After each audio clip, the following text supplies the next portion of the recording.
हमने क्या पढ़ा था पिछले बार में, यहाँ तक हमने पढ़ा था, यहाँ तक। ओके, हम लोग को आज स्टार्ट करना है group number 13। Okay, group number 13 देखिएगा, पहला लाइन लिखता है, ये वाला line, this group element shows wide variation in properties. मतलब कि ग्रुप 13 जो एलिमेंट है ये वाइड वेरिएशन शो करता है प्रॉपर्टीज का। Boron is a typical non metal. Boron क्या है भाई? टिपिकल नॉन मेटल है। Boron is a typical non metal. Boron क्या है? Non metal. ओके, एल्यूमिनियम जो है वो क्या है? मेटल। एल्यूमिनियम इज मेटल, ये line. But so many chemical similarities to boron. मतलब यह है कि बोरोन और एल्यूमिनियम, बोरोन क्या है? नॉन मेटल, एल्यूमिनियम क्या है? मेटल, लेकिन फिर भी बहुत सारा सिमिलर प्रॉपर्टीज रखता है। And gallium and indium, thallium and niobium are almost exclusive material. इसके नीचे का जितने भी एलिमेंट हैं वो सारे क्या हैं? Metallic in nature. क्या है? Metallic in nature. ओके, मतलब फिर से बोल देते हैं, बोरोन क्या है? नॉन मेटल, एल्यूमिनियम क्या है? मेटल, और इसके जितने भी हैं वो सारे क्या हैं? मेटल ही हैं। ओके, बोरोन क्या है? बोरोन के बारे में लिखता है, boron is fairly rare element. मतलब बोरोन जो है वो क्या है? बहुत ही रेयर एलिमेंट है। Mainly occur as orthoboric acid. किस फॉर्म में पाया जाता है? ऑर्थोबोरिक। इसका फॉर्मूला क्या है? H3BO3। आगे हम लोग पढ़ेंगे भी इसके बारे में, जान लीजिए। फिर क्या है? बोरेक्स के फॉर्म में पाया जाता है, Na2B4O7.10H2O। और कार्नाइट के फॉर्म में पाया जाता है, मतलब Na2B4O7.4H2O। ओके, इंडिया, इसकी ये लाइन लिखा है, in India borax occur in Puga valley. Borax कहाँ पाया जाता है? तो पूगा वैली में। कहाँ पे? पूगा वैली में। कहाँ पे? लद्दाख में। और सांबर लेक में पाया जाता है। कहाँ पाया जाता है? सांबर लेक में, राजस्थान में। Okay, the एब्यूडेंस of boron in earth crust is less than. अगर बात की जाए बोरोन का जो अर्थ क्रस्ट में कितना पाया जाता है? 0.0001%। कोई दिक्कत नहीं है, 0.0001% by mass. There are two isotopic form. अगर बात किया जाए बोरोन का तो दो आइसोटोपिक फॉर्म है, एक बोरोन 5 का 10 मास वाला, एक बोरोन 5 का 11 मास वाला। तो दो आइसोटोम्स है, जिसमें से B10 जो है वो 19% नेचर में पाया जाता है, और बोरोन जो है वो कितना पाया जाता है? 81%। याद रहेगा, इंपॉर्टेंट है। ओके ओके, आगे देखते हैं। फिर बोलता है क्या, aluminium is the most abundant metal and the third most abundant element in the earth crust. मतलब क्या है कि एल्यूमिनियम सबसे ज्यादा मेटल पाया जाता है। ठीक है, सब मेटल में सबसे ज्यादा कौन ज्यादा पाया जाता है? एल्यूमिनियम। और थर्ड मोस्ट एब्यूडेंट एलिमेंट पाया जाता है अर्थ क्रस्ट में। कितना? तो 8.3%। कितना? 8.3%। After oxygen 45.5%। ऑक्सीजन के बाद कितना? 45। मतलब सबसे ज्यादा क्या पाया जाता है? 45.5%। कौन? ऑक्सीजन। फिर क्या पाया जाता है? तो सिलिकॉन। उसके बाद में क्या पाया जाता है? तो एल्यूमिनियम। सिलिकॉन कितना पाया जाता है? 27.7%। ओके, बॉक्साइट अगर देखा जाए, बॉक्साइट का और क्या होता है? तो क्या होता है? Al2O3 dot twice of H2O। क्या होता है? Al2O3 dot twice of H2O। Next क्या है? क्रायोलाइट। क्या है? क्रायोलाइट। ओके, Na3AlF6 की बात कीजिएगा तो ये बहुत ही इंपॉर्टेंट मिनरल्स हैं। ठीक है, जिसका एल्यूमिनियम, मतलब मिनरल्स ऑफ एल्यूमिनियम है। In India it is found as mica. अगर इंडिया में बात किया जाए तो ये माइका के फॉर्म में पाया जाता है। मध्य प्रदेश में मोस्टली सबसे ज्यादा पाया जाता है। और कहाँ पे पाया जाता है? कर्नाटका में पाया जाता है, उड़ीसा में पाया जाता है, जम्मू एंड गैलिया, जम्मू में पाया जाता है। अगर गैलियम की बात कीजिएगा तो गैलियम कहाँ पाया जाता है? तो गैलियम सबसे पहले, gallium, indium and thallium are less abundant element in nature. मतलब बोरोन एल्यूमिनियम के बाद, मतलब गैलियम, इंडियम और थैलियम, ये सबसे बहुत ही कम पाया जाता है, ज़्यादा पाया नहीं जाता है। नेक्स्ट बात क्या है? निहोनियम की अगर बात कीजिएगा, निहोनियम की अगर बात कीजिएगा, निहोनियम हैज लेस सिंबल NH। निहोनियम का सिंबल क्या है? NH है। एटॉमिक नंबर कितना होता है? 113। कितना होता है? 113। बेसिकली 100 के ऊपर का एलिमेंट है, जिसके बारे में हमको ज़्यादा नहीं पढ़ना है। अगर नेक्स्ट देखिएगा तो इसका मास कितना है? तो 286। कितना है? 286 मास है। ठीक है, इसका इलेक्ट्रॉनिक कन्फिगरेशन क्या होता है? तो लास्ट में जाहिर सी बात है ग्रुप 13 में आएगा, तो लास्ट में क्या होगा? H2P2। सेवन्थ पीरियड में आता है, इसलिए क्या होगा? 7H2 7P2। ओके ओके, आगे देखिएगा, so far it has been prepared in a small amount and half life of its most stable isotope is 20 second. मतलब इसका जो स्टेबल फॉर्म है, मतलब इसका जो, क्योंकि रेडियो एक्टिव मेटल है तो इसका जो हाफ लाइफ वो कितना है? 20 सेकेंड। मतलब 20 सेकेंड इसका हाफ लाइफ, आधी जिंदगी 20 सेकेंड ही है। इसलिए हम लोग के बारे में, इसके बारे में ज़्यादा जानकारी हमें नहीं है। आगे लिखता है, due to this reason chemistry has not be established. मतलब अभी तक इसके बारे में ज़्यादा जानकारी नहीं है। नेक्स्ट देखा जाए निहोनियम को सिंथेटिकली प्रिपेयर कर सकते हैं, ये सिंथेटिकली मेटल है, मतलब कि इंसान ने बनाया है इसको, ठीक है। इसका कुछ प्रॉपर्टीज वगैरह भी तो ज़्यादा जानकारी नहीं है। नेक्स्ट बात किया जाए इलेक्ट्रॉनिक कन्फिगरेशन ग्रुप 13 का। ग्रुप 13 का क्या होगा, NH2NP1, क्या होगा, NH2NP1, याद रहेगा। देखिए कैसे आ रहा है यहाँ पे, मान लीजिए यहाँ पे बोरोन है, बोरोन का एटॉमिक नंबर कितना है 5, तो क्या लिखेंगे 1s2 2s2 and 2p1, last में कितना आ रहा है 2p1, ठीक है। A clock look at the electronic configuration suggests that boron and aluminum have notable core। अगर बात कीजिएगा जो कन्फिग्रेशन की बात की जाए तो क्या है, नोटेबल कोर है, gallium and indium have noble gases, तो गैलियम और इंडियम क्या है, नोबल गैसेस है, 10d इलेक्ट्रॉन्स है। फिर बात करता है थैलियम हैज नोबल प्लस, मतलब थैलियम के पास क्या होता है 14f इलेक्ट्रॉन होता है।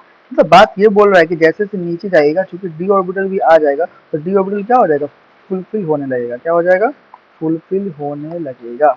ओके, याद रहेगा।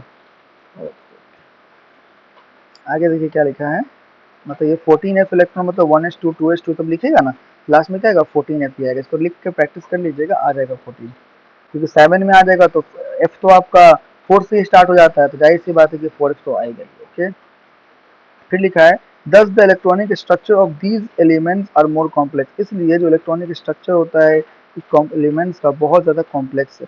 Then for the first group element discuss unit 2, इसलिए हम लोग को सबसे पहले हम लोग यूनिट 10 में इसके बारे में पढ़ेंगे, अभी हम लोग पढ़ेंगे नहीं, आगे देखा जाएगा, ठीक है। फिर लिखा है this difference electronic configuration affect the properties, और यही डिफरेंस क्या करता है, आपको अफेक्ट करता है प्रॉपर्टीज के बारे में। नेक्स्ट देखा जाए क्या है, तो टॉपिक है आपका एटॉमिक रेडियस। जैसे आपको पता है डाउन द ग्रुप जाएंगे तो क्या होगा, साइज बढ़ेगा। ओके, यही लिखा हुआ है on moving down the group for its successive member one extra shell electrons is added, और जैसे नीचे जाएंगे वैसे वैसे क्या होगा, सेल बढ़ते जाएगा, जैसे दिखाई देते हैं। बोरोन है, एटॉमिक नंबर कितना है 5 है, तो क्या लिखेंगे 1s2 2s2 2p1।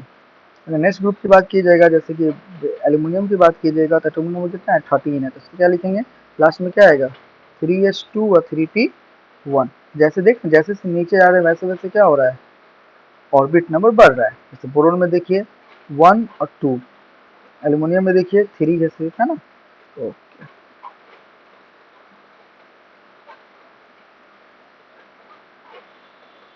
अगर नेक्स्ट देखिएगा क्या है,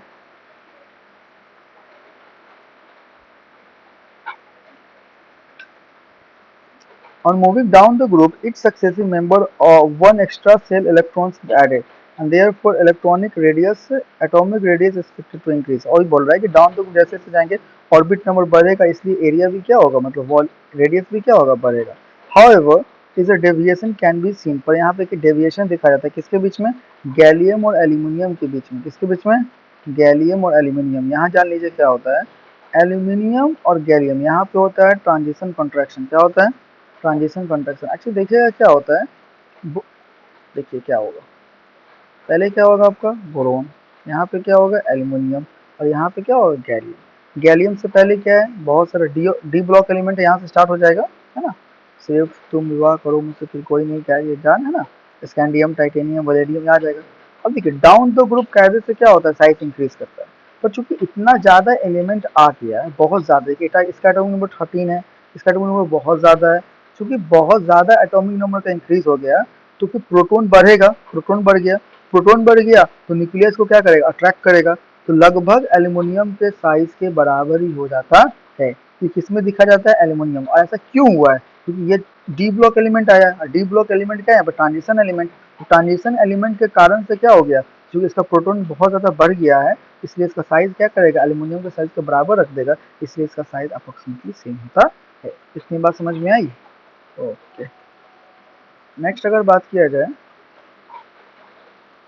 नेक्स्ट है आयोनाइजेशन एनर्जी। क्या है, आयोनाइजेशन एनर्जी। यहाँ पे लिखता है the ionization energy values are expected to form general trends. अगर आयोनाइजेशन एनर्जी की बात कीजिएगा तो क्या है भाई, trends do not decrease smoothly down the group, मतलब आयोनाइजेशन एनर्जी क्या होता है, down the group smoothly increase नहीं करता है, ठीक है। The decrease from boron and aluminium associated with increase in size, मतलब बोरोन और एल्यूमिनियम का अगर देखिएगा तो होना क्या चाहिए, बोरोन का ज़्यादा होना चाहिए, एल्यूमिनियम का कम होना चाहिए। ऐसा क्यों, क्योंकि जैसे बोरोन, एल्युमिनियम, गैलियम जैसे से नीचे जाएंगे साइज बढ़ेगा तो न्यूक्लियस उतना अट्रैक्ट नहीं रहेगा, अट्रैक्ट नहीं करेगा इलेक्ट्रॉन को, तो इसलिए क्या होगा, इलेक्ट्रॉन आसानी से रिलीज नहीं होगा। तो उसी को ओवरकम करने के लिए यहाँ पे है बोरोन और एल्युमिनियम का कहानी। तो कहता है क्या कि बोरोन और एल्युमिनियम और यहाँ पे क्या है, गैलियम। तो एल्युमिनियम और गैलियम का तो किसका ज्यादा होना चाहिए, एल्युमिनियम का ज्यादा होना चाहिए, पर ऐसा होता नहीं है।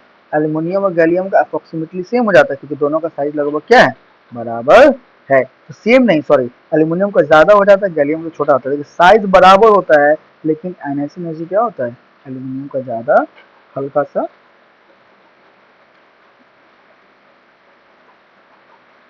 ओके, तो हम लोग क्या डिस्कस कर रहे थे, boron aluminium service size the absorb discontinuity energy energy between aluminium and gallium, है ना, लिखा ना, ठीक है।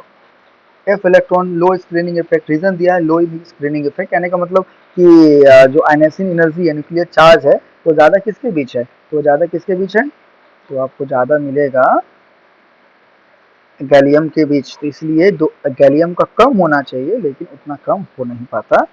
The order of ionising energy लिखा है इज एक्सपेक्टेड, क्या है भाई, delta H one is greater than delta H two and delta three. मतलब क्या है, जैसे मान लीजिए एल्युमिनियम ही है, एल्युमिनियम में क्या होगा, सबसे पहला इलेक्ट्रॉन निकलेगा तो क्या होगा, एल प्लस होगा, इसको क्या बोलेंगे, आयनाइजिंग एनर्जी वन मान लीजिए। फिर एल प्लस से अगर देखिएगा तो क्या निकल जाएगा, एक और इलेक्ट्रॉन, तो यहाँ से क्या हो जाएगा, एल टू प्लस अब प्लस एनर्जी। नेक्स्ट बात कीजिएगा एल्युमिनियम का, एल प्लस थ्री हो जाएगा, यहाँ क्या निकल जाएगा, एल्युमिनियम प्लस थ्री इलेक्ट्रॉन। तो ऐसा जो हो रहा है ये एल प्लस टू और एल प्लस थ्री,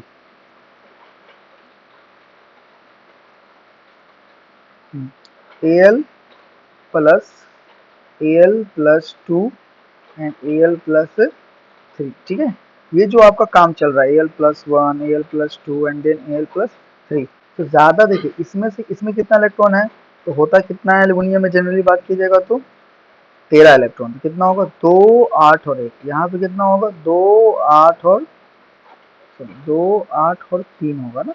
उसी तरह यहाँ कितना होगा, दो आठ दो, और यहाँ क्या होगा, दो आठ और एक, मतलब इसमें से एक इलेक्ट्रॉन निकालना पड़ेगा।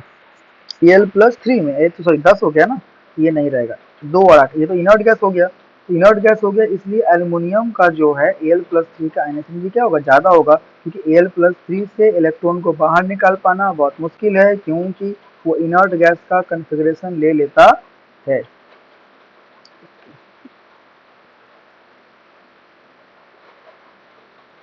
नेक्स्ट अगर बात कीजिएगा क्या लिखता है नेक्स्ट पेज में,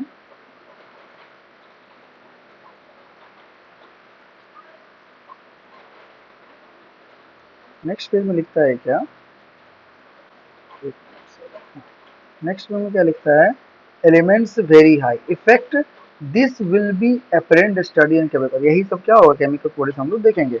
नेक्स्ट अगर बात किया जाए तो इलेक्ट्रोनेगेटिविटी का, तो इलेक्ट्रोनेगेटिविटी में कोई डिफरेंस नहीं है, डाउन द ग्रुप क्या होगा, डिक्रीज करेगा, मतलब boron, aluminium and then gallium, मतलब बोरोन का ज़्यादा है, फिर एल्यूमिनियम का, फिर गैलियम का, यहाँ पे कोई भी ट्रांजिशन, क्योंकि इलेक्ट्रॉन को, इलेक्ट्रोनेगेटिविटी का मतलब क्या होता है, इलेक्ट्रॉन को खींचने की काबिलियत, ठीक है, टेंडेंसी टू अट्रैक्ट इलेक्ट्रॉन। तो इलेक्ट्रोनेगेटिविटी क्या है, बोरोन एल्यूमिनियम गैलियम में दिखेगा तो एल्यूमिनियम ज़्यादा अच्छा से इलेक्ट्रॉन को, सॉरी, बोरोन ज़्यादा अच्छा से इलेक्ट्रॉन को अट्रैक्ट कर लेगा, क्यों, जो साइज छोटा है तो न्यूक्लियस क्या है, और ज़्यादा इलेक्ट्रॉन अट्रैक्ट कर सकता है, एल्यूमिनियम को क्या है, साइज छोटा है इसलिए आसानी से और ज़्यादा इलेक्ट्रॉन अट्रैक्ट कर सकता है। ओके, तो